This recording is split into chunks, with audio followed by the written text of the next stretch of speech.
আসসালামু আলাইকুম।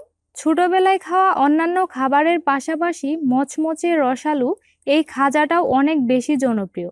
কিন্তু অনেকেই খাজা বানালে খাজার ভাঁজগুলো ঠিকভাবে খুলে না, আবার ভাজার পর ভিতরে নরম থাকে, মচমচে হয় না এবং ঠিকভাবে শিরাও ঢুকতে চায় না। তো এ সকল খুঁটিনাটি সমস্যার সমাধান পুরো ভিডিও জুড়েই অসংখ্য টিপস সহ শেয়ার করেছি। আশা করি একবার রেসিপিটা মনোযোগ দিয়ে দেখে নিলে একদম দোকানের মতো খাজা যে কেউ বানাতে পারবেন। কারণ আজকে রসালো মচমচে খাজা বানানোর রেসিপিটাই আপনাদের সাথে শেয়ার করছি। তাহলে প্রথমেই নিয়ে নিচ্ছি 1 কাপ ময়দা। আটা দিয়ে খাজা ভালো হবে না, ময়দা দিয়েই বানাতে হবে। এখন এতে হাফ চা চামচ দিয়ে দিচ্ছি লবণ, সেই সাথে 2 টেবিল চামচ দিয়ে দিচ্ছি সয়াবিন তেল। এবার ময়দার সাথে ভালোভাবে তেলটুকু মিশিয়ে নিতে হবে। একটু সময় দিয়ে এইভাবে ঘষে ঘষে মিশাতে হবে। হাতে মুঠ করলে যখন এরকম শক্ত দলার মতো হয়ে যাবে, তখন বুঝবেন এটা মিশানো হয়ে গেছে। এবার এতে নর্মাল তাপমাত্রার পানি অল্প অল্প করে দিয়ে মাখিয়ে নিব। খাজার জন্য এই ডোটা খুব বেশি নরম কিংবা খুব শক্ত করে ফেলা যাবে না, মসৃণ একটা ডো বানাতে হবে। আচ্ছা, 1 কাপ ময়দার জন্য এই ডোটা মাখাতে আমার পানি লেগেছে মোট 1/3 কাপ, অর্থাৎ হাফ কাপের কিছুটা কম। তবে আপনাদের ময়দার ধরন অনুযায়ী পানি কিছুটা কম বা বেশিও কিন্তু লাগতে পারে।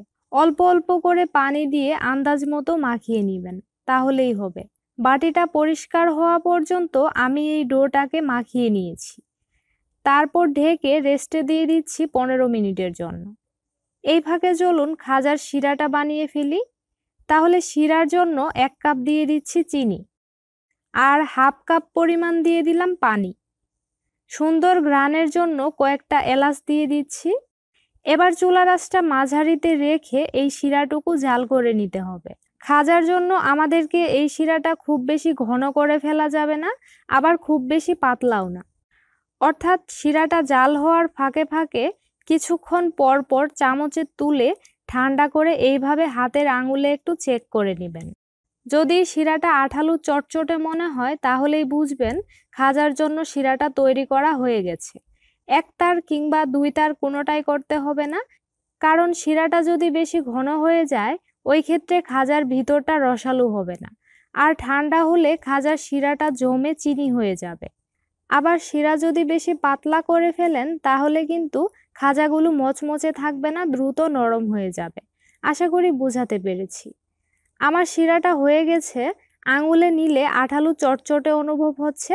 এবার চুলাটা বন্ধ করে শিরা নামিয়ে নিব। তার আগে সামান্য লেবুর রস এতে দিয়ে দিচ্ছি। এতে করে শিরাটা ঠান্ডা হলেও জমে চিটচিটে হয়ে যাবে না। এদিকে 15 মিনিট রেস্টে রাখার পর ডোটা এখন অনেকটাই সফট হয়ে গেছে। এবার এটাকে প্রথমে এইভাবে একটু লম্বা করে নিয়েছি, তারপর 6 ভাগে ভাগ করে কেটে নিচ্ছি। আমি 6টা রুটি বানাবো, তাই 6 ভাগে লেচিগুলো ভাগ করে নিয়েছি। আপনি চাইলে 5 ভাগ করেও লেচিগুলো কেটে নিতে পারেন। এবার এই লেচিগুলো দিয়ে আমাদেরকে রুটি বানাতে হবে, তাই বাকি লেচিগুলো আমি বাটিতে রেখে আবারও ঢেকে রাখছি। এবার সামান্য ময়দা ছিটিয়ে বড় একটা রুটি বেলে নিব। খাজার জন্য এই রুটিটা পাতলা করে বেলে নিতে হবে, তবে খেয়াল রাখবেন যাতে আবার কাগজের মতো পাতলা হয়ে না যায়, কারণ অতিরিক্ত পাতলা করলে রুটিটা ছিঁড়ে যাবে। তো একইভাবে আমি প্রথমে সবগুলো রুটি বানিয়ে নিয়েছি। এবার একটা রুটির উপরে প্রথমে পরিমাণ মতো তেল দিয়ে হাতের সাহায্যে সব দিকে লাগিয়ে নিব। তেল খুব বেশি করে দিতে হবে না, এমনভাবে দিবেন যাতে রুটি সব দিকে হালকাভাবে লেগে যায়। তেল দেওয়ার পর একইভাবে ময়দা ছিটিয়ে রুটি সব দিকে লাগিয়ে নিতে হবে।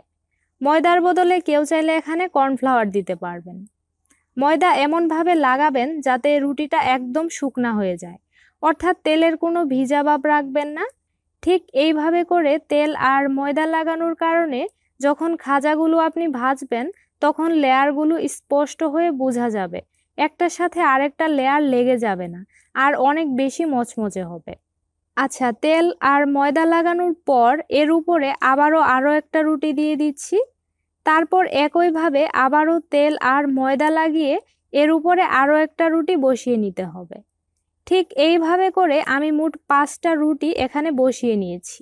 সাইডে কোনো রুটি যদি এরকম ছোট বড় থাকে তাহলে ঠিক এইভাবে হাত দিয়ে একটু টেনে সমান করে দিবেন।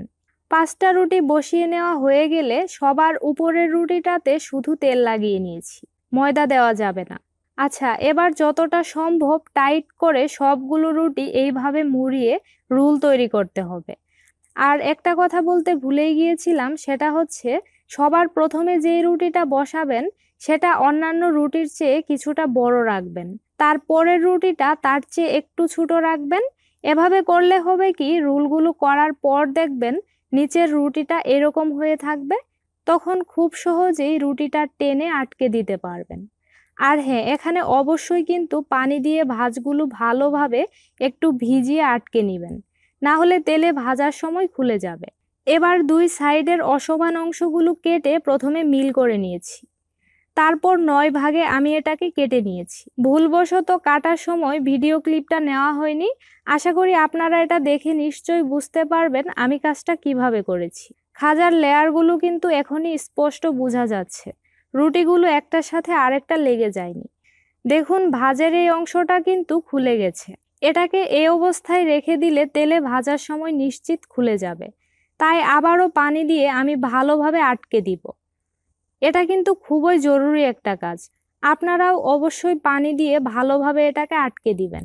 এখন কেটে নেওয়া একটা অংশ নিয়ে এর উপরে সামান্য ময়দা ছিটিয়ে নিচ্ছি, তারপর ঠিক মাঝখানে চেপে এরকম চ্যাপ্টা করে নিতে হবে। আশা করি দেখে নিশ্চয়ই বুঝতেই পারছেন ঠিক কোন দিকটা চেপে চ্যাপ্টা করে নিচ্ছি। চাপ দিলেই দেখবেন সাইডের 2 পাশের ভাঁজগুলো সুন্দরভাবেই আলাদা হয়ে যাবে। এবার আলতোভাবে বেলে কিছুটা বড় আর চ্যাপ্টা করে নিব। খুব বেশি পাতলা করতে হবে না, মাঝারি আকারের করলেই হয়ে যাবে। তো একইভাবে সবগুলো খাজা এখানে আমি বানিয়ে নিয়েছি, এবার ভেজে নিব। আচ্ছা, খাজা কিন্তু আমাদেরকে ডুবো তেলেই ভাজতে হবে, আর তেলটা হালকা গরম করে তারপর খাজাগুলো দিতে হবে। বেশি গরম তেলে খাজা দেওয়া যাবে না, তাহলে দ্রুত কালার চলে আসবে ঠিকই, কিন্তু খাজার ভিতরটা মচমচে হবে না। আর খাজা মচমচে না হলে কিন্তু শিরায় ডুবালে নরম হয়ে যাবে। আচ্ছা, খাজা তেলে দেওয়ার কিছুক্ষণ পর যখন এইভাবে ভেসে উপরে চলে আসবে, তখন চাইলে আপনি চামচের সাহায্যে ঠিক এইভাবে করে তেলের মধ্যে ডুবিয়ে দিতে পারেন।